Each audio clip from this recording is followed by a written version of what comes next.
अस्सलाम वालेकुम students, welcome to the online classes. आज हमारा जो टॉपिक होने जा रहा है वो है चैप्टर 1 का last topic and that is meiosis.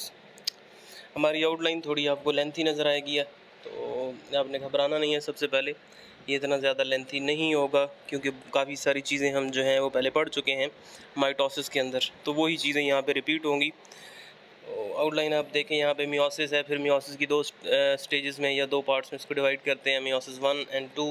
फिर उन दोनों की वही स्टेजेस होती हैं, सेम प्रोफेज, मेटाफेज, एनाफेज और टीलोफेज, एंड देन लास्ट पे साइटोकाइनेसिस होती है। फिर उसकी सिग्निफिकेंस हम देखेंगे। फर्स्ट ऑफ ऑल कि मियोसिस क्या चीज़ है। मियोसिस जो होती है ये भी एक डिवीज़न है, इसमें सेल्स डिवाइड करते हैं। माइटोसिस में आपने पढ़ा था कि वहाँ पे जो न्यू सेल बनेंगे यानी कि सेल की डिवीज़न होगी। फॉर एग्ज़ाम्पल अगर एक सेल ऐसे पहले मौजूद है तो उससे जो दो सेल बनेंगे उन दोनों सेल्स के अंदर नंबर ऑफ़ क्रोमोसोम इक्वल होते हैं। जितने पेरेंट्स में होंगे उतने ही डॉटर सेल्स के अंदर होते हैं। ये होता है माइटोसिस के अंदर, और दो सेल्स प्रोड्यूस होते हैं जब एक सेल डिवाइड करता है तो। लेकिन यहाँ पे क्या चीज़ है, यहाँ पे आपको काफ़ी डिफरेंट चीज़ें नज़र आएंगी। पहली चीज़ कि सिंगल सेल डिवाइड होता है और दो दफ़ा डिवाइड होता है। कैसे दो दफ़ा, मतलब क्या इसका कि एक सेल इस तरह डिवाइड, एक पेरेंट सेल होगा, उससे पहले दो सेल्स बनेंगे, फिर वो दोनों आगे डिवाइड करेंगे और वो दो दो मज़ीद प्रोड्यूस करेंगे। तो मियोसिस के बाद हमें कितने सेल्स मिलते हैं? मियोसिस के बाद हमें टोटल जो है वो 4 सेल्स मिलते हैं। एक तो डिफरेंस यहाँ पे हो गया माइटोसिस के साथ कि नंबर ऑफ़ जो सेल्स होता है वो मियोसिस में ज़्यादा होते हैं। दूसरा डिफरेंस होता है नंबर ऑफ़ क्रोमोसोम्स का। माइटोसिस में आपने पढ़ा था कि नंबर ऑफ़ क्रोमोसोम पेरेंट और डॉटर सेल्स में सेम रहते हैं, इधर ऐसा नहीं होता है। फॉर एग्जांपल अगर हम बात करें ह्यूमंस के अंदर, तो अगर पेरेंट सेल के अंदर 46 क्रोमोसोम है तो जो डॉटर सेल्स बनेंगे ना 4, उन चारों के अंदर कितने क्रोमोसोम्स होंगे? हाफ होंगे, half to the parent cell, यानी कि तमाम चारों सेल्स के अंदर 23 क्रोमोसोम्स मौजूद होंगे। सो ये मेन डिफरेंस होता है माइटोसिस का और मियोसिस का आपस में। सो हम आगे चलते हैं, स्पर्म्स और एग्स। अब ये चीज़ हम पहले भी पढ़ चुके हैं जब हम कल टॉपिक हमने स्टार्ट किया था कि जो सेल डिवीज़न होती है ना उसकी दो पार्ट्स होते हैं, दो टाइप्स होती हैं, माइटोसिस और मियोसिस। माइटोसिस होती है सोमैटिक सेल्स में और मियोसिस कहाँ पे होती है? जर्म लाइन सेल्स के अंदर, और ये उस वक्त होती है जब एग और स्पर्म प्रोड्यूस हो रहे होते हैं एनिमल सेल्स के अंदर। ह्यूमंस की अगर हम बात कर लें तो एग्स और स्पर्म जो प्रोड्यूस होते हैं वो कौन सी डिवीज़न से होते हैं? वो होती है मियोसिस। सो दो मेन स्टेजेस हैं मियोसिस की, एक है meiosis 1 and second one is meiosis 2। हम इनको वन बाय वन डिटेल में स्टडी करेंगे। सो मियोसिस 1 की हम फेजेस देखें तो ये इंटरफेज सबसे पहले होता है, प्रोफेज, मेटा, एना और टीलोफेज। सेम वही माइटोसिस में जो आपने स्टेजेस के नाम पढ़े हैं, बस एक डिफरेंस यहाँ पे है। उधर आपने पढ़ा था सिंपली इंटरफेज होता है, फिर प्रोफेज, मेटाफेज, एनाफेज और टीलोफेज। लेकिन इधर ऐसा नहीं है। इधर क्या है? Interphase 1, prophase 1, metaphase 1, anaphase 1, telophase 1, तो 1 आ रहा है। फिर इस तरह जब मियोसिस 2 स्टार्ट होती है तो इन्हीं स्टेजेस के साथ 2 हम लगाते हैं, प्रोफेज 2, मेटाफेज 2, एनाफेज 2 और टीलोफेज 2। सो इंटरफेज 1, इंटरफेज जब भी आपके माइंड में आए तो इसका क्या मतलब होगा? ये एक ऐसा फेज़ होता है जिसमें सेल डिवाइड तो नहीं कर रहा होता लेकिन अपने आप को डिवीजन के लिए प्रिपेयर करता है। कि जैसे एक सेल है, एक से आगे लेट्स सपोज 2 बनने हैं या 4 बनने हैं, तो उन 4 सेल्स के बनने के लिए जाहिर सी बात है पहले एक सेल मौजूद था, 1 से 4 बन रहे हैं, तो वो उन चारों का मटेरियल भी तो डबल होना चाहिए ना। सेल अपने आप को पहले अपने मटेरियल को डुप्लीकेट करेगा, कॉपीज़ बनाएगा, ताकि जो आगे न्यू सेल्स बनने हैं उनके अंदर इक्वली चीज़ें जाएँ।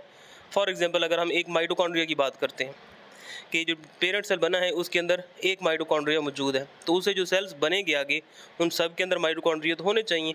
तो क्या करेगा? सेल डिवाइड करने से पहले अपने अंदर माइटोकॉन्ड्रिया को उनकी कॉपीज़ बनाएगा, जितने सेल बनाने होंगे उतनी कॉपीज़ बनाएगा। फिर जब वो नए सेल्स बनेंगे तो तमाम सेल जितने भी उससे आगे नए बनेंगे उनके अंदर इक्वल अमाउंट के अंदर ऑर्गेनेलीज जो होती हैं वो ट्रांसफ़र हो जाती हैं। सो ये होता है इंटरफेज़, यानी कि ये प्रिपरेटरी फेज़ है। सो डीएनए जो होता है उसको सबसे पहले कॉपीज़ बनाई जाएंगी। अगर पहले लेट्स सपोज के 23 पेयर्स ऑफ क्रोमोसोम्स हैं तो अब कितने हो जाएंगे? 46 पेयर्स ऑफ क्रोमोसोम्स बन जाएंगे सेल्स के अंदर। सो 2 सेंट्रोसोम्स। सेंट्रोसोम क्या होता है?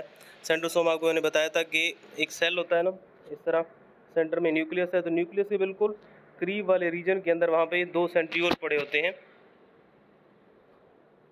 उस रीजन को, जिस रीजन में दो सेंट्रियोल पड़े होते हैं इस तरह एक दूसरे के साथ 90 डिग्री का एंगल बना के, उस रीजन को हम बोलते हैं, उस रीजन को और साथ उन दोनों सेंट्रियोल्स को मिलाकर कलेक्टिवली बोला जाता है सेंट्रोसोम।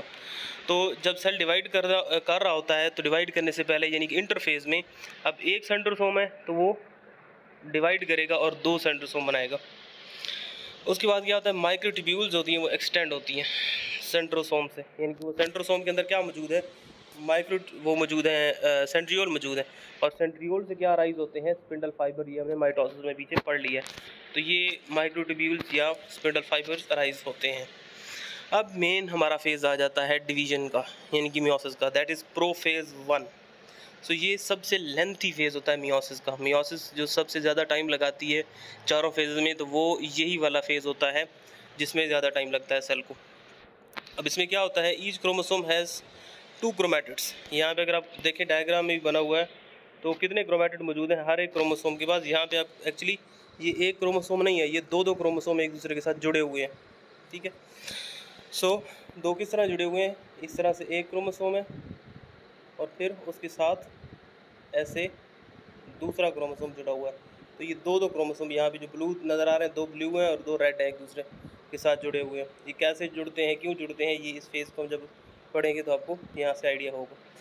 तो इसमें क्या होगा कि each chromosome has 2 chromatids and appearing like interweaving threads.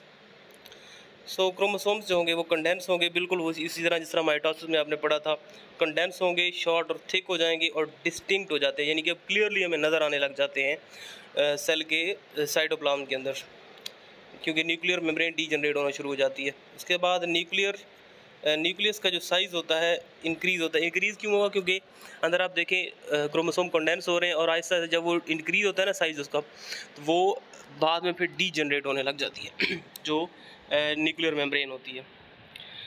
So homologous chromosomes, अब यहाँ पे ये चीज़ आपने समझनी है, होमोलोगस क्रोमोसोम कौन से होते हैं। होमो का मतलब है सेम, लोगस मीन यहाँ पे स्ट्रक्चर को आप कंसिडर करेंगे कि जो एक जैसे क्रोमोसोम होते हैं, जिनका साइज़ एक जैसा होता है, जिनके अंदर सेंट्रोमेयर की पोजीशन एक जैसी होती है, इनकी मॉर्फोलॉजी ओवरऑल एक जैसी होती है, तो वो एक जैसे क्रोमोसोम एक दूसरे के साथ जुड़ जाते हैं।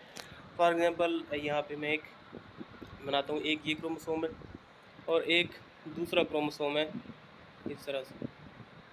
अब सपोज़ करते हैं, वैसे तो लेंथ ऊपर नीचे हो गई है, आप सपोज़ करें कि दोनों का साइज़ एक जैसा है और बिल्कुल एक जैसे हैं, तो ये दोनों जो क्रोमोसोम्स हैं ये क्या करेंगे, एक दूसरे के करीब आएंगे, ठीक है। यहाँ पे लिखा हुआ है एक दूसरे के करीब आना शुरू हो जाएंगे। क्यों आएंगे करीब एक दूसरे के, क्या फंक्शन होगा इसका, या क्या पर्पज़ होगा, वो यहाँ पे हम देखेंगे। अब यहाँ पे डायग्राम में आपको नज़र आ रहे हैं एक जैसे क्रोमोसोम, ये एक क्रोमोसोम है और दूसरा, अगर आप गौर से देखें तो बिल्कुल उनका लेंथ, उनके सेंट्रोमेयर की पोजीशन, उनके अंदर क्रोमैटिड्स का साइज़ बिल्कुल आइडेंटिकल है, एक जैसा ही है। तो ये क्रोमोसोम एक दूसरे के करीब आना शुरू हो जाते हैं। तो होमोलोगस क्रोमोसोम जब एक दूसरे के करीब आते हैं तो वो क्या बना देते हैं, एक पेयर बना देते हैं। होमोलोगस क्रोमोसोम्स का पेयर बन जाता है। उस होमोलोगस क्रोमोसोम्स के पेयर को हम बोलते हैं टेट्रॉड या बाईवैलेंट बोला जाता है। टेट्रॉड या बाईवैलेंट, यहाँ पे लिखा हुआ है टेट्रॉड या बाईवैलेंट बोलते हैं उसको। सो होमोलोगस क्रोमोसोम पेयर होंगे और उसको हम बोलते हैं साइनेप्सिस। अब यहाँ पे इस टर्म को आपने कंफ्यूज नहीं करना, एक और टर्म हम बायो के अंदर यूज़ करते हैं जिसका नाम जिसके स्पेल हम इस तरह से करते हैं साइनेप्स, SYNAPSE। तो साइनेप्स जो होता है ना वो अलग चीज़ है, यहाँ पे वर्ड यूज़ हुआ है साइनेप्सिस। तो साइनेप्सिस क्या होता है, होमोलोगस क्रोमोसोम की जो पेयरिंग होती है उसको हम साइनेप्सिस बोलते हैं। तो जब पेयरिंग हो जाएगी उनकी तो जो स्ट्रक्चर बनेगी, जैसे यहाँ पे आपको नज़र आ रहा है, तो स्ट्रक्चर को हम बाईवैलेंट या टेट्रॉड बोलते हैं। अब क्या होगा, जब टेट्रॉड बन जाएगा तो ये क्रोमोसोम्स अपने क्रोमैटिड्स को एक दूसरे के साथ ओवरलैप करेंगे। यहाँ पे अगर आप और से देखें आपको नज़र आ रहा होगा,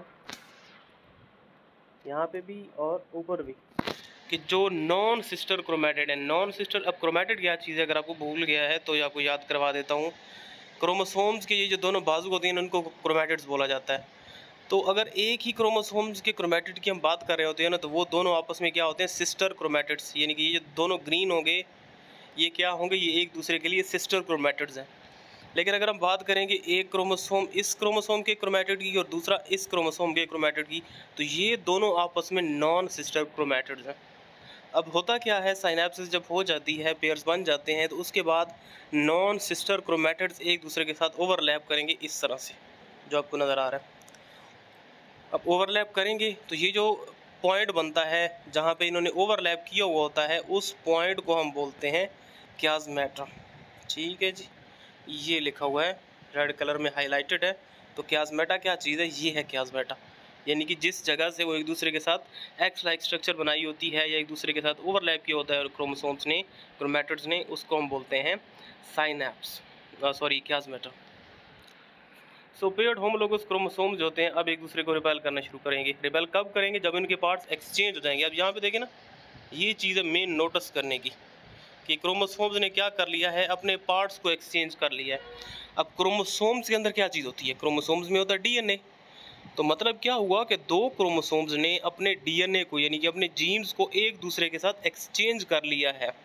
अब जब क्रोमोसोम्स एक्सचेंज हो गए तो ये चीज़ आपने अगले फेजेस में जाके पढ़नी है कि एक दूसरे से जब क्रोमोसोम्स सेपरेट होते हैं तो आधे एक साइड पे चले जाते हैं, आधे दूसरी साइड पे, फिर दो सेल्स आगे बन जाते हैं।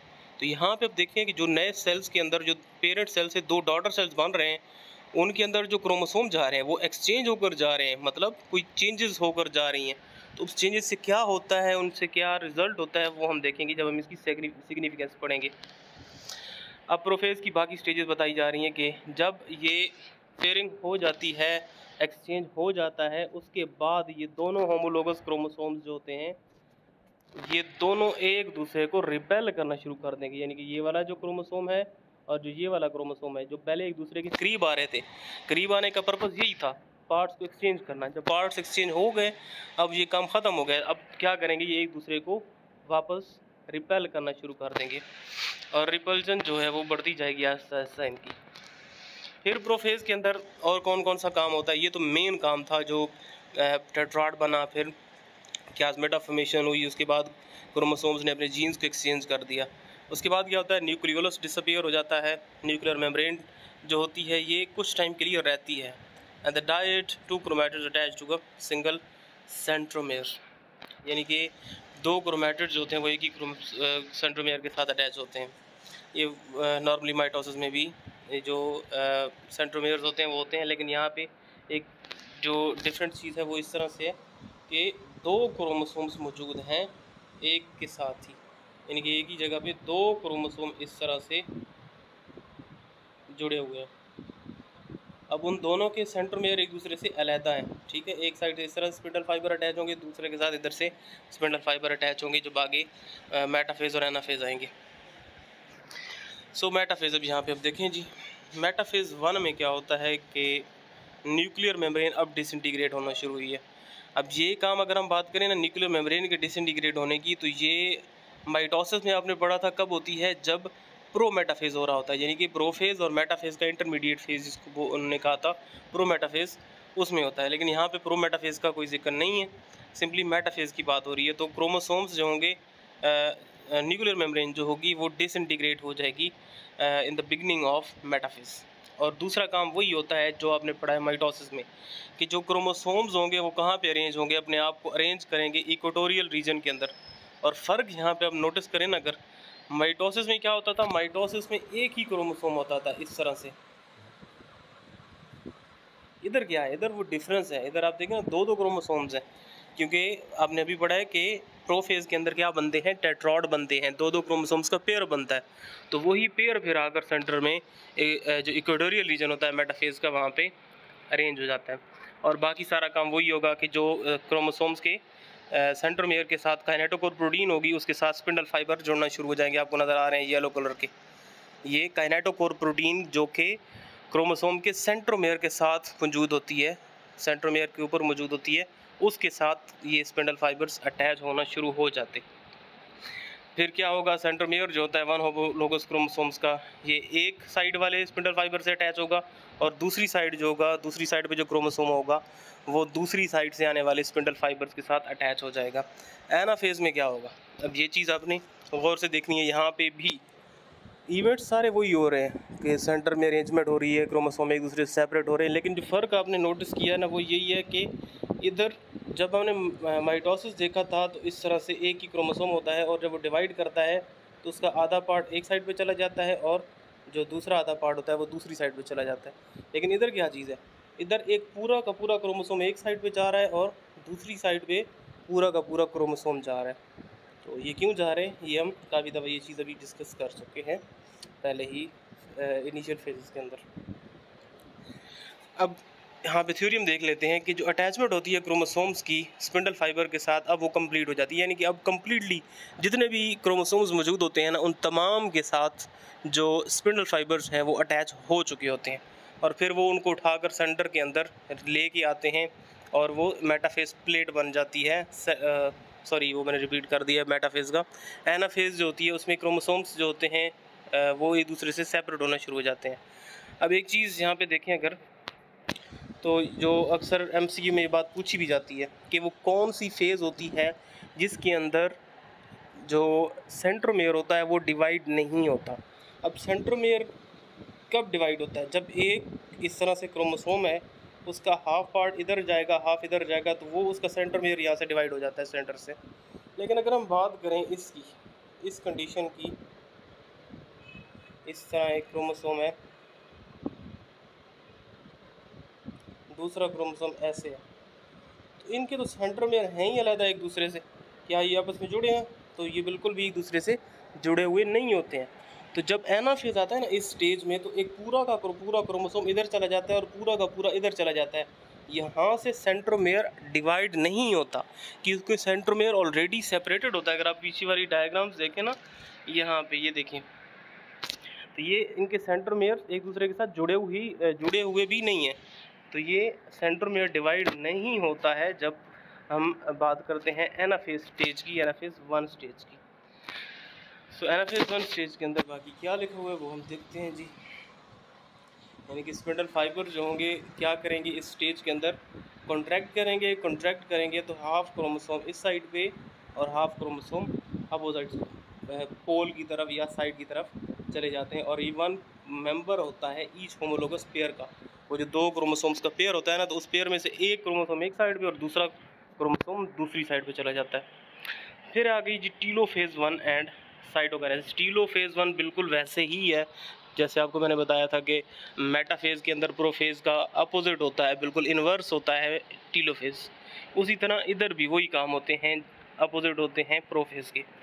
यानी कि क्रोमोसोम डीकंडेंस हो जाते हैं वापस, फिर क्या होगा, यानी कि वो एक दूसरे से सेपरेट हो जाते हैं chromosomes.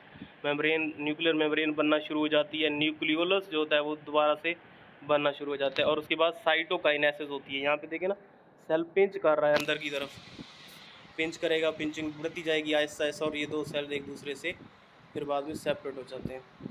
That is telophase and cytokinesis. अब आ गई मियोसिस 2। अब यहाँ पे एक चीज़ आपको बताता हूँ कि meiosis 2 is exactly similar to mitosis. इसमें बिल्कुल सेम वही इवेंट, वही आप बेशक उठाकर जो माइटोसिस है ना वो इधर लिख सकते हैं। तो बिल्कुल सेम इवेंट्स हैं, हम देख लेते हैं, आपकी रिवीजन हो जाएगी। एक चीज़ यहाँ पे आपने नोट करनी है कि जो इंटरफेज 2 होता है ना उसमें डीएनए डुप्लीकेट नहीं होता है। मियोसिस 1 के इंटरफेज में आपने देखा था वहाँ पे डीएनए डुप्लीकेट होता है, लेकिन मियोसिस 2 में नहीं होता। एंड ये बहुत ही ब्रीफ फेज होती है, और जो ईच सेल होता है मियोसिस से वो क्विकली जो होता है ना वो मियोसिस 2 के अंदर चला जाता है। फ़ौरन ही मियोसिस 1 के बाद मियोसिस 2 शुरू हो जाती है।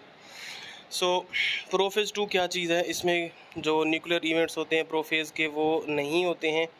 उसके अलावा क्या क्या काम होता है यहाँ पे वो आप माइटोसिस वाला देख सकते हैं बाकी चीज़ें। सो मेटाफेज में क्रोमोसोम अपने आप को सेंटर में अलाइन करेंगे, यहाँ पे आप देख सकते हैं बिल्कुल एग्जैक्टली माइटोसिस की तरह है। उसके बाद क्रोमोसोम्स की जो रैंडम डिस्ट्रीब्यूशन होती है वो हाफ इधर और हाफ इधर चले जाते हैं इन द एनाफेज, यहाँ पे आप देख सकते हैं। सो सेंट्रोमेयर्स इसमें डिवाइड होंगे सेंटर से, यानी कि क्रोमोसोम था इस तरह अगर ऐसे, तो वो सेंटर से डिवाइड हो जाएगा, उसका सेंट्रोमेयर सेंटर से क्लीवेज उसकी हो जाएगी।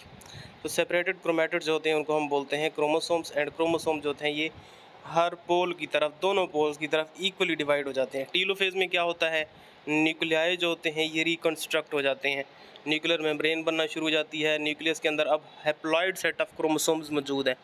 हैप्लॉइड क्या होता है और डिप्लॉइड क्या होता है? डिप्लॉइड बोलते हैं कि जब क्रोमोसोम्स पेयर्स की फॉर्म में मौजूद होते हैं उसको डिप्लॉइड बोलते हैं, लेकिन जब क्रोमोसोम्स सिंगल होते हैं उसको हम बोलते हैं हैप्लॉइड कंडीशन। तो जो हमारे जर्म लाइन सेल्स होते हैं, जर्म सेल्स होते हैं जिसमें जिनको हम स्पर्म्स बोलते हैं या जिसको हम एग बोलते हैं, उनके अंदर नंबर ऑफ क्रोमोसोम्स होता है वो हाफ होता है और उनको हम बोलते हैं haploid cells. So that was all.